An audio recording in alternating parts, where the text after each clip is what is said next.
Halo semuanya, perkenalkan nama saya Putri Naila dengan NIM G70123044 dari kelas C Program Studi Farmasi dari Universitas Tadulako.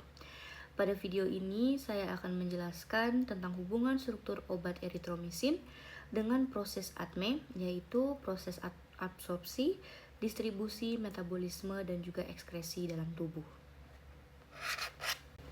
Tahap pertama ini kita akan mengenal terlebih dahulu obat eritromisin sendiri. Jadi eritromisin ini merupakan obat antibiotik golongan makrolida yang dihasilkan oleh bakteri Streptomyces erythraeus. Jadi obat ini itu digunakan untuk mengatasi berbagai infeksi bakteri seperti infeksi saluran pernafasan, infeksi kulit, dan beberapa infeksi lainnya. Secara struktur kimia, eritromisin ini memiliki cincin makrolida besar dengan 14 atom karbon yang disebut makrolakton ring, serta beberapa gugus gula seperti desosamin, cladonis, dan cladoninose. Struktur ini membuat eritromisin memiliki sifat lipofilik dan memengaruhi bagaimana obat tersebut diserap, didistribusikan di metabolisme, dan diekskresikan dalam tubuh. Jika kita melihat dari struktur kimianya, eritromisin ini memiliki beberapa gugus penting yang mempengaruhi sifat dari farmakokinetiknya. Jadi yang pertama itu ada gugus amina pada gula desosamin yang bersifat basa. Jadi gugus amina ini memiliki nilai pKa sekitar 8,8. Nilai pKa ini juga sangat penting karena menentukan derajat ionisasi obat pada berbagai kondisi pH di dalam tubuh. Selain itu, obat eritromisin memiliki banyak gugus hidroksil yang mempengaruhi kelarutan dari obatnya.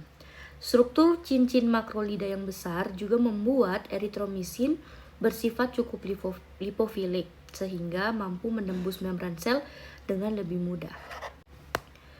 Kemudian selanjutnya kita masuk ke hubungan struktur obat dengan ATME. Yang pertama ada absorpsi. Jadi absorpsi ini adalah proses masuknya obat dari tempat pemberian ke dalam sirkulasi darah.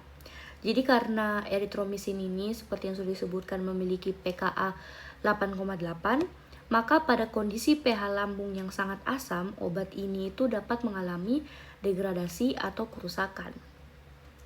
Jadi oleh karena itu eritromisin ini sering diberikan dalam bentuk sediaan enteric coated atau dalam bentuk garam seperti eritromisin estolat atau etil suksinat.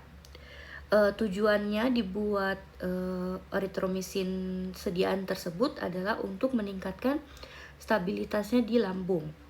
Selain itu, sifat lipofilik dari cincin makrolida yang sudah disebutkan tadi, sifat lipofilik ini itu membantu eritromisin melewati membran lipid pada sel usus sehingga dapat diserap ke dalam darah.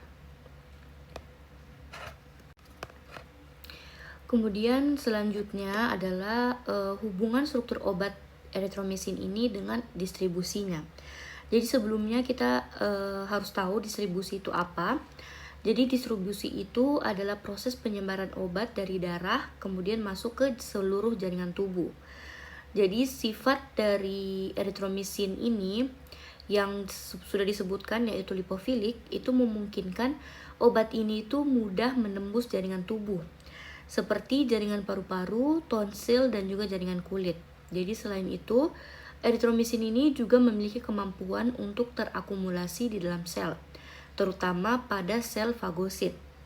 Hal ini tuh membantu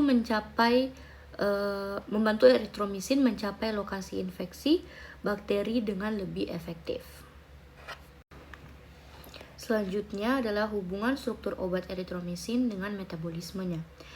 Jadi metabolisme obat ini merupakan proses perubahan struktur kimia obat di dalam tubuh yang umumnya terjadi di organ hati atau liver.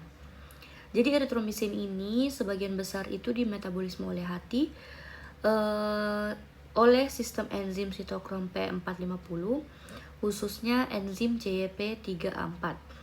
Jadi enzim ini berperan dalam mengubah eritromisin menjadi bentuk metabolit yang lebih mudah dikeluarkan dari tubuh. Struktur kimia eritromisin memiliki cincin makrolida besar dan beberapa gugus fungsi seperti gugus hidroksil dan juga amina yang memungkinkan obat ini itu berinteraksi dengan enzim metabolisme di hati. Interaksi ini tuh menyebabkan eritromisin ini mengalami proses biotransformasi. Selain itu, eritromisin juga diketahui dapat menghambat enzim CYP3A4 sehingga dapat meningkatkan kadar beberapa obat lain yang dimetabolisme oleh enzim yang sama. Oleh karena itu, penggunaan eritromisin perlu diperhatikan karena dapat menyebabkan interaksi obat. Dengan adanya proses metabolisme ini, eritromisin dapat diubah menjadi metabolit yang lebih polar sehingga lebih mudah untuk dieliminasi dari tubuh. Kemudian yang terakhir adalah hubungan struktur obat eritromisin dengan ekskresi. Ekskresi ini merupakan proses terakhir dalam farmakokinetika obat, yaitu proses pengeluaran obat atau metabolit dari dalam tubuh.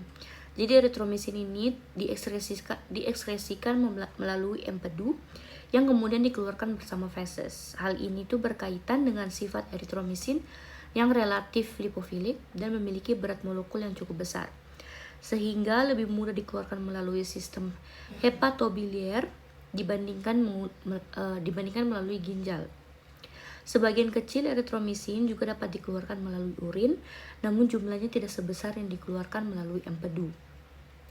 Jadi proses ekskresi ini penting karena berfungsi untuk menghentikan efek obat setelah obat selesai bekerja, serta mencegah penumpukan obat di dalam tubuh yang dapat menyebabkan efek samping atau toksisitas. Dengan demikian, dapat disimpulkan bahwa jalur utama ekskresi eritromisin adalah melalui empedu dan feses, sedangkan sebagian kecil melalui ginjal dan juga urin. Sebagai kesimpulan, struktur kimia eritromisin memiliki peran penting dalam menentukan proses ATME dalam tubuh. Nilai pKa yang sekitar 8,8 ini mempengaruhi derajat ionisasi obat dan stabilitas pada pH lambung. Struktur cincin makrolida yang lipofilik membantu proses absorpsi dan distribusi ke jaringan tubuh. Selain itu, eritromisin ini dimetabolisme di hati oleh enzim CYP3A4 dan sebagian besar diekskresikan melalui empedu. Dengan memahami hubungan antara struktur kimia obat dan ATME-nya, kita dapat mengetahui bagaimana obat bekerja dan diproses di dalam tubuh. Lebih dan kurangnya, saya mohon maaf. Terima kasih atas mendengarkan penjelasan saya.